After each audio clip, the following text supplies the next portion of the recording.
नमस्कार, म सुखदेव पौडेल। तपाईलाई नेपाली बुक युट्युब च्यानलमा हार्दिक स्वागत छ। ग्रेडसिट बनाउँदा चाहिने केही ट्रिकहरू मैले योभन्दा अगाडिको भिडियोमा बताइसकेको छु भने थप 5 वटा ट्रिकहरू मैले आजको यो भिडियोमा बताउने छु। तपाईँ एक्सेलमा ग्रेडसिट बनाउने तरिका सिक्दै हुनुहुन्छ भने तपाईको लागि यो भिडियो विशेष रहनेछ, किनकि यो भिडियोबाट तपाईले धेरै कुरा सिक्न पाउनुहुनेछ।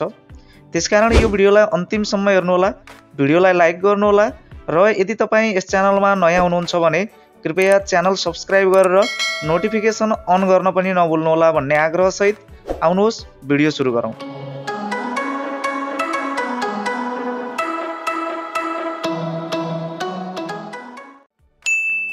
यहाँ देख्न सक्नुहुन्छ नेपाली विषयको थ्योरी र नेपाली विषयको इन्टरनलको यहाँनिर प्र्याक्टिकलको अङ्क, इङ्ग्लिसको थ्योरी, इङ्ग्लिसको प्र्याक्टिकल, यहाँनिर चाहिँ म्याथको थ्योरी, म्याथको प्र्याक्टिकल, यसरी चाहिँ 50-50 अङ्कमा यो यहाँनिर राखिएको छ। मानम 50 पूर्णाङ्क हो भने यहाँनिर विद्यार्थीले चाहिँ थ्योरीमा 17.5 आउनुपर्ने छ भने इन्टरनलमा चाहिँ 20 अङ्क चाहिँ उसले ल्याउनु पर्ने छ। अब कुन कुन फेल भयो भनेर जान्नको लागि तपाईले चाहिँ कन्डिसनल फर्मेटिङको प्रयोग गरेर फेल भएकोलाई रातो लगाउन सक्नुहुनेछ।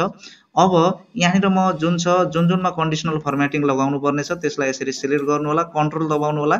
यहाँनिर थ्योरी जतिलाई मैले चाहिँ यसरी सिलेक्ट गरेको छु, तीनटै विषयको थ्योरीलाई चाहिँ मैले सिलेक्ट गरेँ। यी थ्योरी विषयमा चाहिँ 17.5 भन्दा कम अङ्क आयो भने चाहिँ यसमा फेल हुन्छ। फेल भयो भने रातो कलर चाहिँ यहाँनिर फिल गर्नुपर्ने हुन्छ, त्यो गरियो भने हामीलाई चिन्न सजिलो हुन्छ। यसरी सिलेक्ट गरिसकेपछि तपाईँ यही होम ट्याबको यहाँनिर कन्डिसनल फर्मेटिङ भन्ने चाहिँ यहाँनिर यो रहेको छ, यसमा तपाईँले क्लिक गर्नु होला।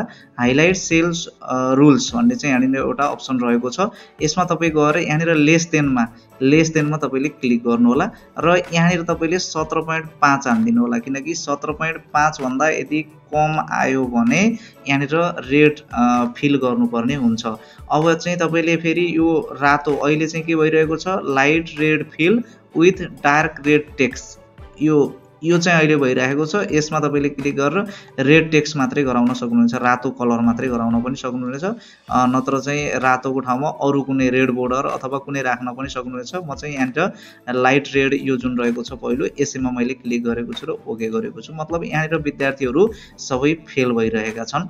अब यहाँनिर तपाईँले यो जुन रहेको छ इन्टरनलमा मानौँ चाहिँ यहाँनिर 50 भन्दा बढी अङ्क दिन मिल्दैन। 50 भन्दा बढी अङ्क कहीँ दियो भने त्यसलाई पनि रातो लगाउने बनाउन चाहिँ तपाईँले सक्नुहुनेछ, अथवा यसमा 20 नम्बर भन्दा तल आयो भने यसमा पनि तपाईँले रातो लाग्ने बनाउन सक्नुहुनेछ।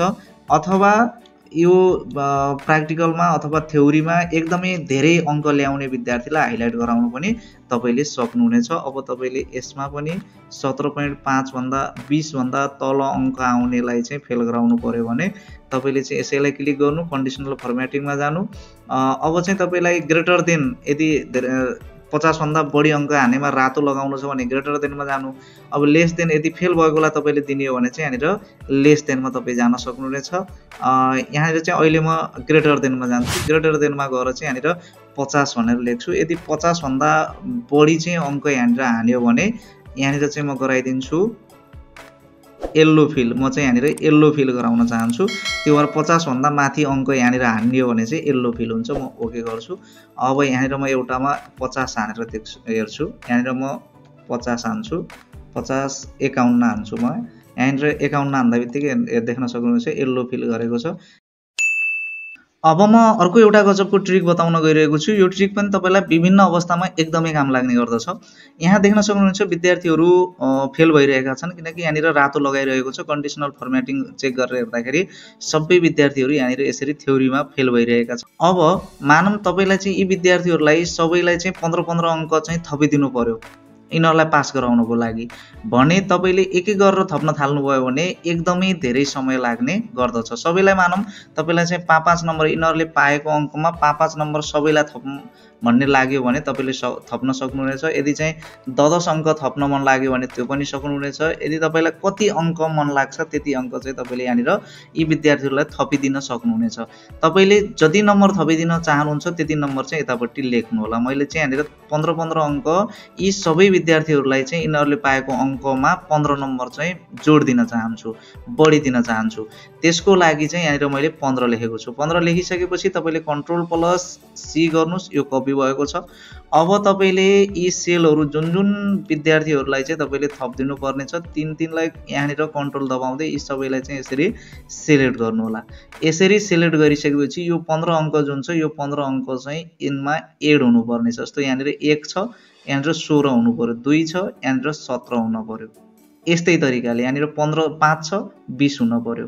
यही तरिकाले 15 नम्बर चाहिँ यसमा जोडिनु पर्ने छ। अब यसलाई सिलेक्ट गरिसकेपछि तपाई चाहिँ यहाँनिर पेस्टमा जानु। पेस्टमा गइसकेपछि तलपट्टि पेस्ट स्पेशल रहेको छ, यसमा तपाईले क्लिक गर्नु। पेस्ट स्पेशलको यहाँनिर बक्स आएको छ। अब तपाईले यहाँनिर चाहिँ एड लेखेको छ, एडमा टिक लगाउनु र तपाईले ओके गरिदिनु भयो भने देख्न सक्नुहुनेछ यी सबै विद्यार्थीहरु चाहिँ अहिले पास भएका छन्। र यहाँ देख्न सक्नुहुन्छ अघि 15 थियो यहाँनिर 20 भएको छ, अघि 1 भएको ठाउँमा 16 भएको छ, अघि 2 भएको ठाउँमा 17 भएको छ। यस्तो तरिकाले चाहिँ यहाँनिर नम्बरहरु थपिएको छ। अब अर्को चाहिँ नम्बरको अगाडि 0 लगाउने ट्रिक रहेको छ। जस्तो यहाँनिर देख्न सक्नुहुन्छ सब्जेक्ट कोड भनेर यहाँनिर लेखेको छ। यहाँ मैले चाहिँ सब्जेक्ट कोड टाइप गर्नुपर्ने छ। सब्जेक्ट कोडमा प्राय के हुन्छ भन्दाखेरि अगाडिपट्टि 0 हुने सब्जेक्ट कोड पनि हुन्छन्। जस्तै यहाँनिर मानौं 002 यहाँनिर दिनुपर्ने छ, त्यो भएर 002 मैले लेखेको छु। इन्टर गरे भने देख्न सक्नुहुन्छ 00 चाहिँ हराएको छ, 2 मात्रै आएको छ। अब मैले यहाँनिर 004 गरे भने यहाँनिर देख्न सक्नुहुन्छ यो पनि यहाँनिर हराएको छ। यो 0 मैले अगाडिपट्टि लाउन खोजेको छु, टाइप पनि गरेको छु र यहाँनिर मैले लेखेको पनि छु, तर चाहिँ यो हराइरहेको छ। अब एक्सेलले कहिल्यै पनि नम्बरको अगाडि 0 लगाउन दिँदैन, तर हामीलाई नम्बरको अगाडि 0 लगाउनै पर्ने अवस्था चाहिँ आउँछ, विशेष गरी सब्जेक्ट कोडहरु लेख्ने बेला। अब यसको उपाय के त? यसको उपाय के हो भन्दाखेरि तपाईले जहाँ जहाँ चाहिँ अगाडिपट्टि नम्बरको अगाडिपट्टि 0 लगाउनु पर्ने ठाउँ छ तिनलाई तपाईले यसरी सिलेक्ट गर्नु होला। जस्तो म यहाँनिर सब्जेक्ट कोड जुन छ यो सब्जेक्ट कोडको अगाडिपट्टि यहाँनिर 0 हुने खालका नम्बरहरु मलाई टाइप गर्नुपर्ने छ। त्यो भएर मैले यो जुन रहेको छ कोड लेख्ने ठाउँ यी सबैलाई मैले यसरी सिलेक्ट गरेको छु। सिलेक्ट गरिसकेपछि तपाई चाहिँ यहाँनिर नम्बर नाम गरेको एउटा सेक्सन हुन्छ, यही होम ट्याब भित्र यहाँनिर माथि देख्नुभयो भने अहिले चाहिँ जेनरल भनेर चाहिँ यहाँनिर सेट भइरहेको छ। यतापट्टि एउटा ड्रप डाउन एरो छ, यो एरोमा क्लिक गर्नु भने यहाँनिर चाहिँ विभिन्न अप्सनहरु देखिन्छन्। अब अहिले चाहिँ यहाँनिर जेनरल सिलेक्ट भइरहेको छ। अब तपाईले गर्दिनु पर्ने छ तलपट्टि आएर टेक्स्ट, मतलब त्यहाँनिर नम्बर त आउँछ तर टेक्स्टको रूपमा आउँछ। त्यो कारणले गर्दा हामीले चाहिँ 0 अगाडिपट्टि लाउन पाउँछौं। त्यही भएर तपाईले यो जुन टेक्स्ट लेखेको छ यो सेललाई चाहिँ तपाईले टेक्स्ट फर्मेटमा लैजानु पर्ने हुन्छ। टेक्स्टलाई चाहिँ तपाईले क्लिक गर्नु। अघि जेनरल थियो, अहिले चाहिँ यहाँनिर टेक्स्ट भयो। मतलब यी जति पनि हामीले सिलेक्ट गरेका छौं यी सिलेक्ट गरेका सेलहरु चाहिँ अहिले टेक्स्ट फर्मेटमा छन्। अब तपाईले यहाँ जे लेख्नुहुन्छ टेक्स्ट फर्मेटमा मात्रै लेखिन्छ। अब जस्तो म यहाँनिर 002 लेखेर इन्टर गरे भने देख्न सक्नुहुन्छ अहिले चाहिँ 00 रह्यो। यहाँनिर 004 गरे भने यो पनि रहेको छ, 006 गरे भने यो पनि रहेको छ। अब अर्को ट्रिक डिक्रिज डेसिमलसँग सम्बन्धित रहेको छ। जस्तो यहाँनिर देख्न सक्नुहुन्छ मैले चाहिँ यहाँनिर प्रतिशत निकालिरहेको छु, तर प्रतिशत निकाल्दाखेरि यहाँनिर डेसिमलहरु चाहिँ धेरै आएका छन् पछाडिपट्टि। यहाँनिर दुईटा आउनु पर्ने थियो, 4 वटा डेसिमलहरु यो पोइन्ट भन्दा पछाडिपट्टि आइरहेका छन्। अब यसलाई घटाउन सक्नुहुन्छ तपाईले। घटाउनको लागि यो सबैलाई चाहिँ तपाईले यसरी सिलेक्ट गर्नु होला। तपाईका प्रतिशत लगाएको सेलहरु जति छन् त्यसमा चाहिँ तपाईले डेसिमल बढी भएका सेलहरुलाई यसरी सिलेक्ट गर्नु होला। सिलेक्ट गरिसकेपछि तपाई यहाँनिर देख्न सक्नुहुन्छ डिक्रिज डेसिमल भनेको चाहिँ एउटा यो अप्सन रहेको छ। यसमा तपाईले क्लिक गर्नुभयो भने देख्न सक्नुहुन्छ यो घट्दै जान्छ। यहाँ देख्न सक्नुहुन्छ अहिले सबैमा यो जुन दशमलव छ दशमलव भन्दा पछाडी दुई वटा डेसिमल मात्रै यहाँनिर देखियो। अब यसलाई बढाउन चाहनुहुन्छ डेसिमल भने तपाईले यतापट्टि यो यहाँनिर जुन रहेको छ इन्क्रिज डेसिमलमा तपाईले क्लिक गर्नुभयो भने यहाँनिर बढ्दै जान्छन् डेसिमलहरु। अब अर्को ट्रिक चाहिँ फ्रिज पेनसँग सम्बन्धित रहेको छ। जस्तो यहाँनिर देख्न सक्नुहुन्छ मैले यो लेजरलाई माथिपट्टि सारे भने यसको हेडिङ चाहिँ यहाँनिर लुकेको छ। अब मेरो डाटा मानौं यहाँनिर तलपट्टि धेरै डाटाहरु छन्, मैले यहाँनिर भर्दै जानुपर्ने छ भने माथिको हेडिङ छोपिनाले मलाई तल डाटाहरु भर्न असजिलो हुन्छ। त्यस्तै गरेर यहाँनिर यतापट्टि पनि मेरो लामो चाहिँ लिस्ट छ भने यहाँनिर देख्न सक्नुहुन्छ यतातिरको मार्क्सहरु विषयका मार्क्सहरु भर्दै जाँदाखेरि यतातिर विद्यार्थीका नाम पनि यहाँनिर छेकिएको छ। हेडिङ अथवा विद्यार्थीको नाम लेखेको जुन रो छ यो नछुपियोस् भन्नको लागि एउटा अप्सन हुने गर्दछ। त्यसको लागि चाहिँ पहिला तपाईले यो जुन हेडिङ छ जहाँसम्म तपाईको नछुपिनु पर्ने हो त्यो हेडिङको भागभन्दा ठ्याक्कै तलपट्टि चाहिँ तपाईँले कर्सर राख्नुहोला र यतापट्टि विद्यार्थीको नाम जुन चाहिँ छेकिनु हुँदैन त्यो र हेडिङको ठ्याक्क कर्नरमा पारेर तपाईँले चाहिँ यहाँनिर यसरी कर्सर राख्नुहोला। मैले चाहिँ यहाँनिर कर्सर राखेको छु, यो D6 मा मैले यहाँनिर कर्सर राखेको छु।